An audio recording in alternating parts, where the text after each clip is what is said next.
All right, welcome to Lessons from a High School Dropout. My name's Troy Fitch. Thank you for tuning in to this show today. It's our very first episode of Lessons from a High School Dropout. It's been a vision and a dream of mine for a number of years to take the time to begin demonstrating my experience that I've had in life to others, especially those who are younger and in their developing years, somewhere around the beginning years of high school and then on up. Because look, let's face it, even when I got out of high school and began my career in sales, I had some things to deal with. And life brings us a lot of curveballs, knuckleballs, all kinds of things. And so there's no age limit to those who want to listen in on Lessons from a High School Dropout. Doesn't matter if you are a dropout or not. They're just great lessons, and I'm glad to share them. So let me give you a little bit of background of me. I grew up in Kansas City, a family of 8, 2 brothers, 3 sisters, and we lived a modest life. My father worked 2 jobs to provide us a nice lifestyle. We weren't rich, but we weren't poor. But he worked very hard. So I came from a very hardworking family. I was a hardworking kid. I believed in going out and shoveling snow for a few nickels or dollars. I had a paper route, had 2 paper routes, mowed grass, even mowed my best friend's grass just so I could get him to come out and play with me because he wasn't as ambitious as I. He wanted to play, but he didn't want to do the work. And so these lessons from High School Dropout require work. I had to work extra hard because I wasn't a good reader in school. I had a difficulty reading and comprehending, even with your word problems in math. I could figure the math out, but just reading along and deciphering, sitting still, that wasn't me. I wasn't the guy who, I like my oldest son. He took charge of his education from day one. Some of us are built that way, some of us aren't. And those who are built that way doesn't mean they have life easier, because I can tell you, picking up the phone, making a cold call, and making straight A's or B's or whatever you make in life and your education, two different, very different tasks. Because as ambitious as I was, as bold as I was, and as good of a salesman, busboy, dishwasher, you name it, landscaper when I was growing up, when I had to grab a hold of that phone and make my first sales call over the phone in 1989, it was August of 1989, I got my first career in outside sales, I was frozen to the phone. I had to figure out that I needed to look into how I could learn a little more than what I had read about. Just a limited amount of reading, because I wasn't yet a big reader. And I learned to listen to myself, to record myself. So these lessons you're going to hear from Lessons from High School Dropout are going to help you. I hope help you. My intention is to help others realize that, some of the work you do is actually very easy in learning how to move forward in life. Some of it's very hard, but I can tell you, I've known since I was 16 years old that I wanted to be a salesperson. Quick story, I woke up from the dream. It was actually later in the morning, and I walked downstairs and I told my mom, I says, I had a dream last night and I want to tell you about it. She goes, what was it about? And I said, I dreamed that I was going to be a salesperson. Now, I was 16 years old, and I dreamed that if I was a salesperson, I'd be a great salesperson.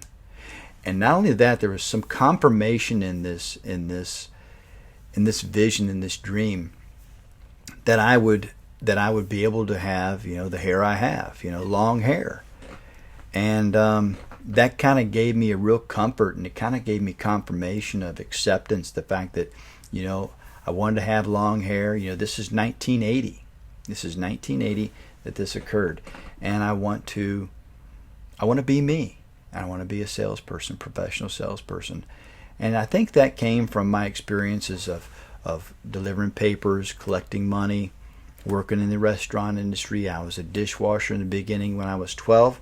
I was a dishwasher for Papa Nick, Papa Nick 2121 Club in Gladstone, Missouri. I worked for him on and off for 6 years till I was 19 years old.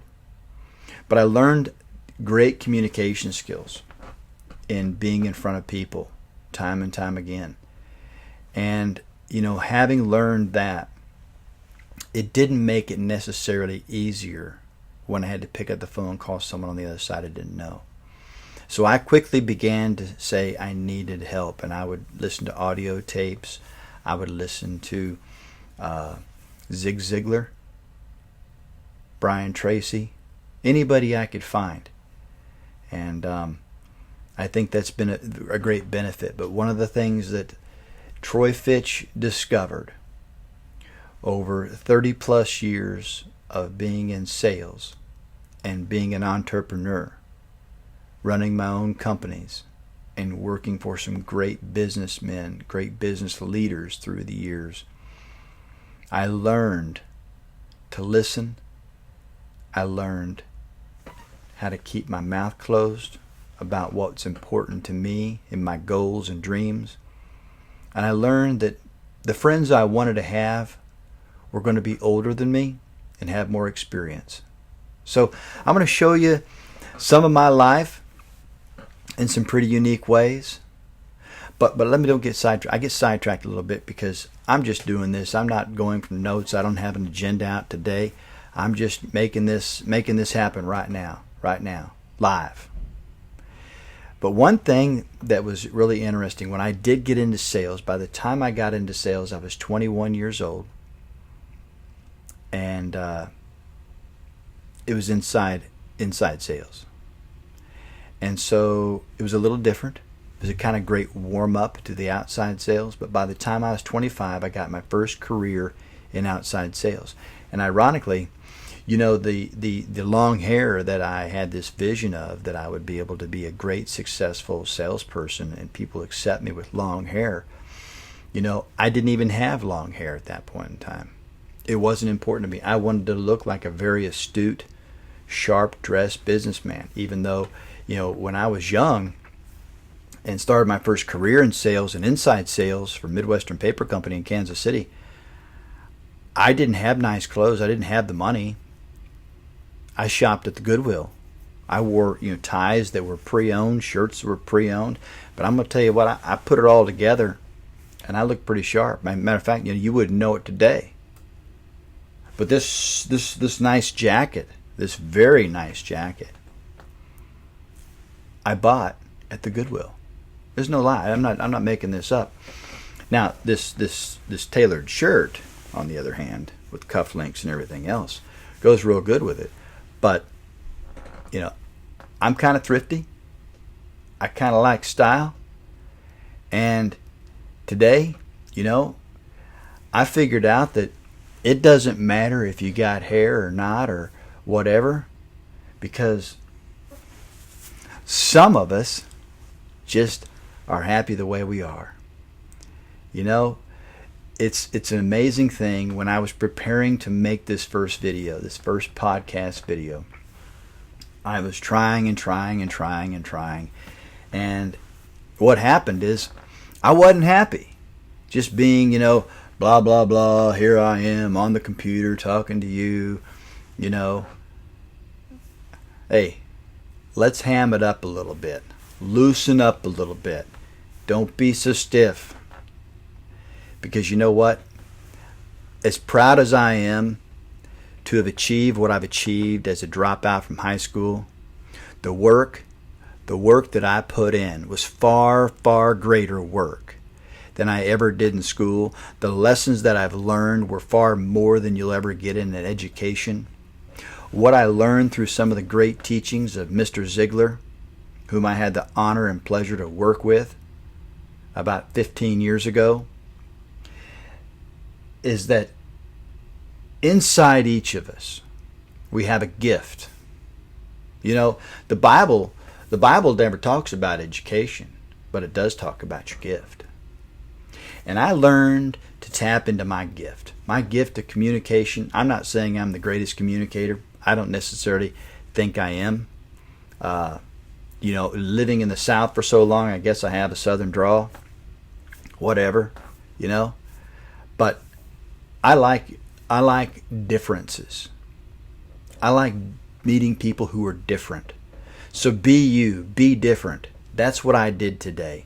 I was just being a little different because, quite frankly, I have a lot of fun in my life, and we're going to make this fun.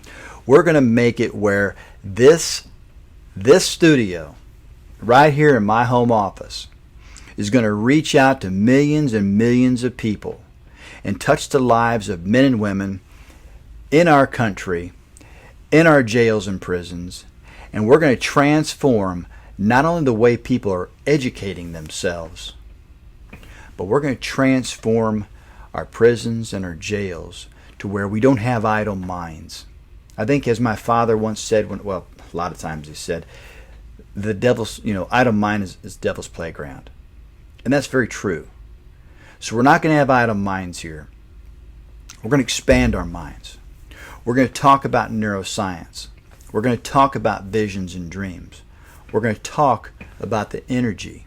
We live in a world of polarity, positive and negative, night and day. Life's going to bring us polarity. How we flow through the frequency of life, the ups and downs, the good, the bad, is all determined on how we think, how we act, and how we feel. Because when we have a thought and we sow that thought, creates an action, that action is going to create a feeling. And we wake up another day and we create pretty much the same thing over and over. You're going to hear me say, we think about 60 to 70,000 thoughts every day. And of which 90% are the same thoughts the following day. So how we think and how we act and how we feel is very, very vital to how we create the cycle of life that we choose to live. So we're going to do things different. We're going to try and learn something new every day. We're going to try and go someplace different and a different way to work, or just experience different things through these lessons from a high school dropout. Listen, thank you for tuning in today. Again, my name's Troy Thomas Joseph Fitch. Look me up on Instagram, Facebook, LinkedIn, whatever you got, I'll probably be there. But listen, thank you. God bless. Ciao for now.